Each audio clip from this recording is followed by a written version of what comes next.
โอเคคลิปนี้เราจะมาลงเรื่องเกี่ยวกับการรับเงินปันผลจากการลงทุนในหุ้นลาวเนาะซึ่ง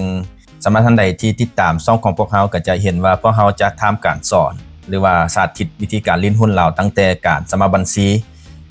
การ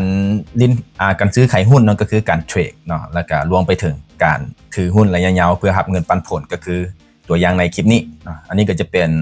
เงินปันผลที่เราได้รับจากการซื้อหุ้นก่อนหน้านี้ก็คือเราได้เฮ็ดคลิปเกี่ยวกับการซื้อหุ้นแล้วก็แต่นั้นมาเราก็ได้ทำการถือยาวแล้วมาฮอดมื้อนี้ก็จะก็ได้จ่ายเงินปันผลให้ก็คือ2บริษัทเนาะจะมีของธนาคารการค้าลาวแล้วก็จะมีของบริษัทหลักทรัพย์ลาวจีนก็สิประมาณนี้ซึ่งวิธีรับเงินปันผลจะมีขั้นตอนแนวใดเฮาไปเบิ่งนํกันเนาะก่อนที่ทุกคนจะกดสอบได้เนาะทางบริษัทที่เฮาถือหุ้นหรือว่าซื้อหุ้นไว้เขาเจ้าก็จะแจ้งเป็น Gmail มาให้เฮาอยู่เนาะก็คือของค่อยจะเป็นของบริษัท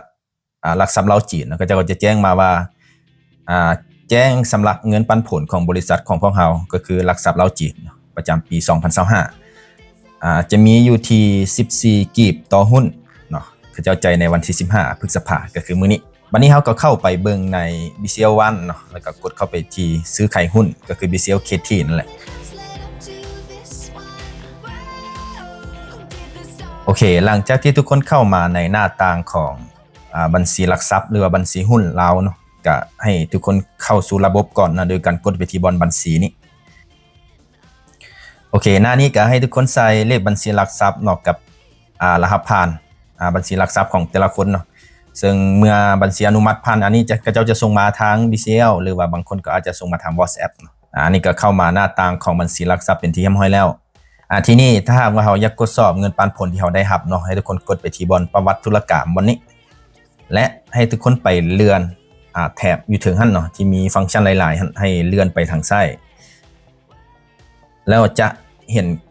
ปุ่มที่เขาเขียนว่าเงินปันผลเนาะฟังก์ชันเงินปันผลโอเคทีนี้มันก็จะแสดงเงินปันผลที่เราได้รับเนาะก็คือ2บริษัทเนาะก็คือของธนาคารการค้ากับของธนาคารหลักทรัพย์ลาวจีนที่เขาจ่ายเงินปันผลในช่วงนี้ก็สามารถที่จะกดเบิ่งได้เนาะโอเคก็จะประมาณนี้โอเคทีนี้ถ้าหากว่าเราอยากรู้ว่าเงินปันผลที่เราได้รับนั้นมันไปอยู่ไสเนาะก็ให้ทุกคนกดไปที่บนบัญชีแล้วทุกคนจะเห็นยอดเงินที่สามารถถอนได้เนาะอันนี้ก็คือเงินที่เราได้รับจากการลงทุนหุ้นของเรานั่นแหละหรือว่าเงินปันผลที่เราได้รับเมื่อกี้นี้มันจะเข้ามาอยู่บนนี้ทุกคนสามารถกดถอนได้หรือว่าจะเอาไปลงทุนต่อในหุ้นก็ได้คือกันแล้วแต่ตามความสะดวกโอเคและนี่ก็คือวิธีการทำเงินปันผลจากการลงทุนหุ้นลาวเนาะก็บ่ได้มีขั้นตอนยุ่งยากหยังเนาะ